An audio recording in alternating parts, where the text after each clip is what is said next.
He was a figure of dazzling heroism, yet also of chilling brutality. Born in 1330, Edward of Woodstock was destined for the English throne, a future king. His life, however, would be defined by war, a relentless conflict that ensured he would never wear the crown. His enduring memorial stands in Canterbury Cathedral, a stark reminder of a complex legacy. The tomb itself is a testament to a life lived on the edge of glory and despair. Its inscription, a chilling memento mori, declares, "As I am, so shalt thou be." This prince is remembered in both light and darkness, a paradox etched into history. He embodies the medieval ideal of chivalry, yet also its capacity for ruthless violence. His story is a profound exploration of power, ambition, and the human cost of war. Edward was born into conflict, the heir to Edward III in 1330. His early years unfolded in a kingdom perpetually preparing for war. The shadow of impending battle loomed large over his childhood. In 1337, his father, Edward III, laid claim to the French throne.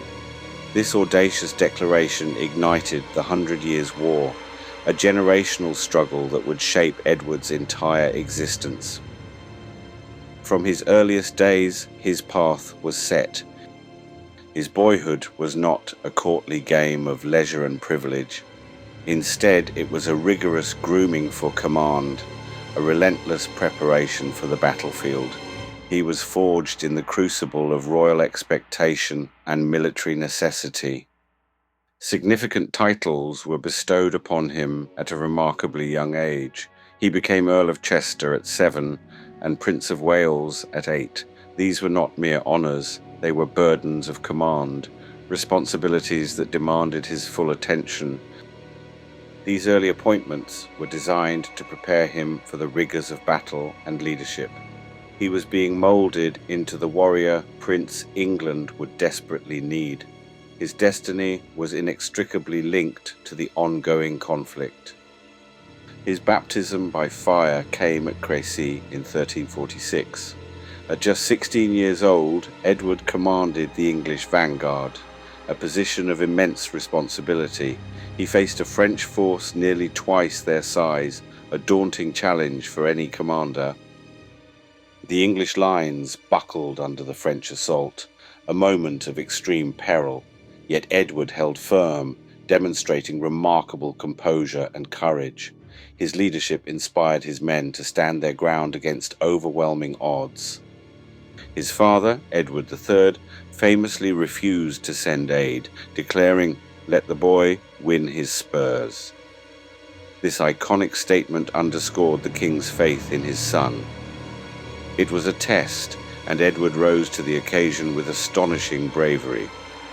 The battle secured a decisive victory for England, a triumph that resonated across Europe. It solidified Edward's reputation as a warrior prince, transforming him into a living legend. Crécy was his defining moment of youthful glory. A decade later, at Poitiers in 1356, Edward stood against overwhelming odds once more. His force of 6,000 English soldiers faced a vastly larger French army. The situation seemed dire, yet he remained undaunted. He employed cunning terrain and the disciplined might of English archers. Their arrows rained down, devastating the French ranks. It was a masterclass in strategic brilliance and tactical execution. The battle culminated in an unprecedented victory, the capture of King John II of France. This was a monumental achievement, bringing England unparalleled glory and prestige. It was a moment of national jubilation. Poitiers cemented Edward's status as the epitome of chivalry. His courage, strategic brilliance, and the capture of a king were celebrated throughout Christendom. He was seen as the ideal knight, a paragon of medieval virtue. His conduct after the battle, treating the captured king with respect and honor, further enhanced his reputation. This act of magnanimity was widely praised, reinforcing his image as a truly chivalrous leader. These victories were not just military successes, they were cultural touchstones. They defined an era and elevated Edward to an almost mythical status. He was the embodiment of England's martial prowess and chivalric ideals. Yet the relentless campaigns began to take their toll. Edward's health started to wither, a slow, insidious decline. He was likely afflicted by dysentery or tuberculosis, diseases that plagued medieval armies. As his body weakened, his actions became increasingly ruthless. The strain of command and the constant exposure to brutality began to erode his earlier chivalric ideals. A darker side of the prince emerged. The sack of Limoges in 1370 stands as a stark testament to this transformation. Edward led a brutal assault after the city's betrayal, a response fueled by anger and illness. It was a moment that forever tarnished his image. Thousands were reportedly slaughtered, a horrific act of retribution. This massacre stood in stark contrast to the chivalrous conduct he had displayed at Poitiers. It revealed a chilling capacity for terror. The incident underscored the complex nature of power and its corrosive toll. The prince, who had once embodied honor, now demonstrated a ruthless pragmatism. The lines between hero and villain began to blur. This act of extreme violence shocked even his contemporaries. It was a stark reminder that the ideals of chivalry often crumbled under the harsh realities of war. The Black Prince was no longer just a hero. His illness progressed, making him increasingly irritable and prone to severe decisions. The physical pain undoubtedly contributed to his deteriorating judgment. He was a man consumed by his own suffering. The glory of his earlier triumphs began to recede, overshadowed by the grim reality of his later actions.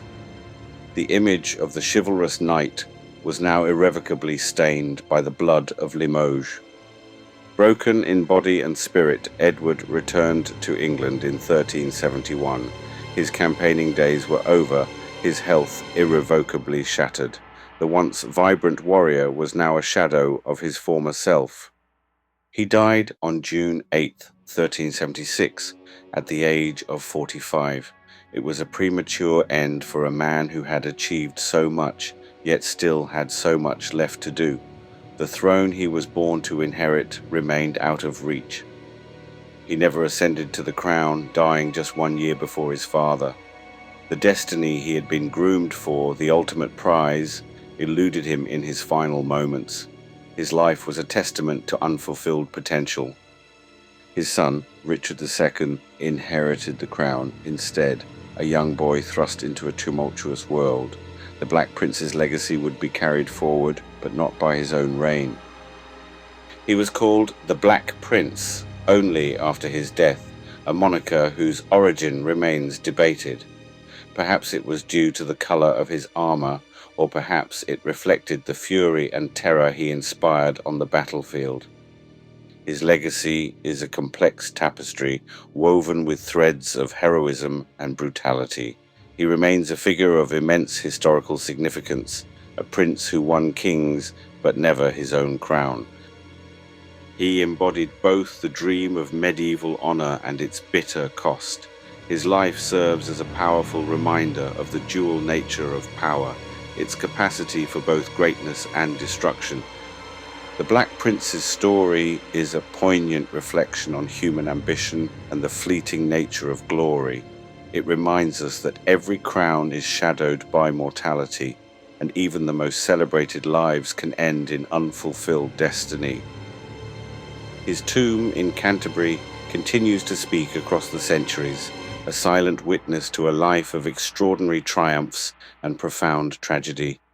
He remains England's fallen heir, a legend forever etched in stone and memory.